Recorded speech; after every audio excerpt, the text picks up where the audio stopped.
ایک ہماری معلوم ہے۔ تو کہا بتائیے، تو کہا کہ جھوٹ بولنا چھوڑ دو۔ کیا کہا؟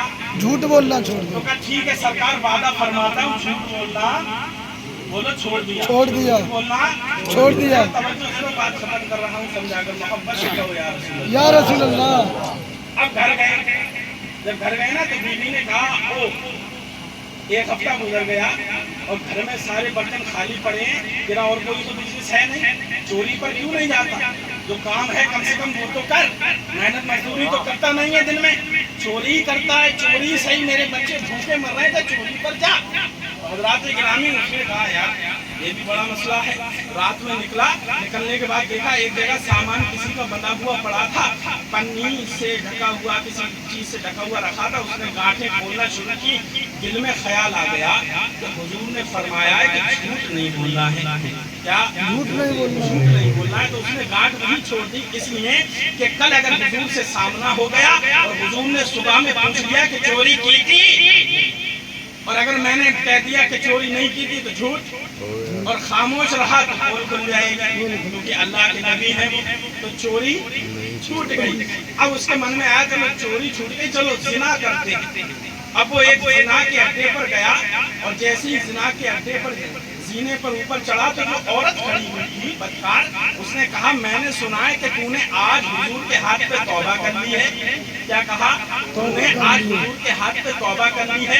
تو حضرات گرامی اس نے اپنے منہ پر ہاتھ دھرا اور پیچھے واپس آ گیا کہ توبہ تو میں نے مدینے میں کی، اسے بھی خبر ہو گئی کہ میں نے مصطفیٰ کے ہاتھ پر توبہ کر لی ہے۔ ارے جب ایک زنا خور عورت خود مجھ سے کہہ رہی ہے کہ تو نے مصطفیٰ کے ہاتھ پر توبہ کر لی ہے، تو زنا کرنے کے بعد جب میں مصطفیٰ کی بارگاہ میں گیا تو میں مصطفیٰ سے کیسے نظریں ملاؤں گا؟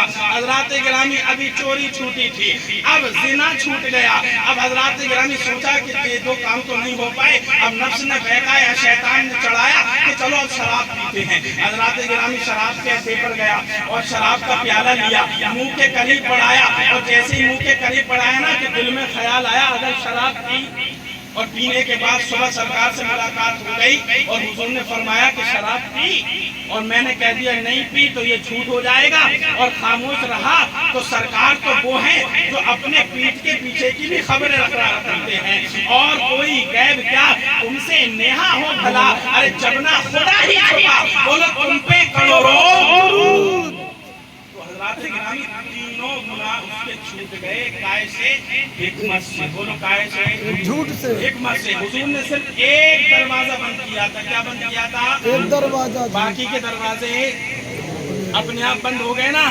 تو اے مسلمانوں بس تم سے اتنی سی گفتگو تھی کہ سارے دروازے خود کا خود بند ہو جائیں گے، جھوٹ، مکاری، عیاری اور غداری کرنا چھوڑ دو، سارے دروازے اپنے آپ بند ہو جائیں گے، اور ادھر یہ بے ایمانی کے دروازے بند ہوئے تو ادھر رحمت کے دروازے کھل جائیں گے، اور اس استقبال کے لیے کوئی اور نہیں، خود تمہارا نبی جسے دنیا محمد رسول اللہ کہتی ہے، خود حضور استقبال کے لیے آئیں گے کہ غلاموں تم نے گناہ چھوڑ دیے اور اب میں نے تمہیں سینے لگانے کے لیے خود آ گیا، سبحان اللہ، سینے لگانے کے لیے آ گیا۔ تو حضرات گرامی یہ شادی کیجئے لیکن سنت مصطفیٰ کے دائرے میں، کائے کے دائرے میں؟